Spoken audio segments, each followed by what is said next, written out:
chào các bạn, mình tên là Như. Hôm nay mình sẽ cung cấp thêm một trường để các bạn có thể lựa chọn ngôi trường này nhé. Đó là trường Aspect College in Auckland and Manchester. Thì tại sao các bạn muốn đến ngôi trường này?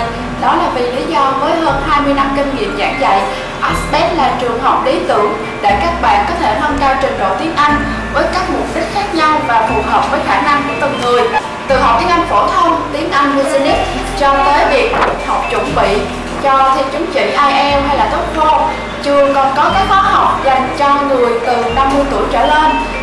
Cả hai college của Aspect tại New Zealand đều nằm ở trung tâm gần với các địa chỉ thuận tiện cho việc đi lại, ăn uống, giải trí, vui chơi, đặc biệt là kề bên khu công viên, quảng trường với nhiều cây xanh cùng với quán bar, nhà hàng với phong cách độc đáo.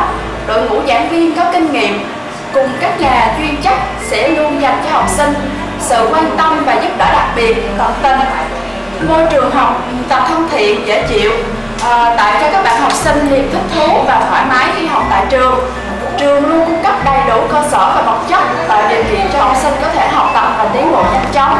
Về các khóa học thì gồm các khóa học tiếng Anh phổ thông, chuẩn bị cho thi chứng chỉ IELTS, chuẩn bị cho thi chứng chỉ TOEFL, chuẩn bị cho người thi chứng chỉ Cambridge Accent, huấn luyện giảng dạy cho giáo viên, khóa học nghệ thuật và thiết kế, tiếng Anh cho người lớn tuổi 50 tuổi trở lên và nhà ở dạng homestay. Học sinh có thể ở nhà dân, của người bản xứ. Gia đình chủ sẽ quan tâm với học sinh để đảm bảo việc giờ giấc cũng như là kỷ luật. Đây là cơ hội để học sinh thực hành tiếng Anh và làm quen với các tập tục văn hóa của người New Zealand. Thuê phòng tại các home of residence, học sinh 18 tuổi trở lên có thể thuê phòng riêng có giường, tủ, bàn học, bàn cạnh giường và kể cả các công trình phụ riêng với các loại phòng đơn hoặc là phòng đôi, có khu vui chơi sinh hoạt, phòng vi tính mở 24/24, nơi chiếu phim. Tiền ở dao động từ 70 đến 80 đô New Zealand một tuần.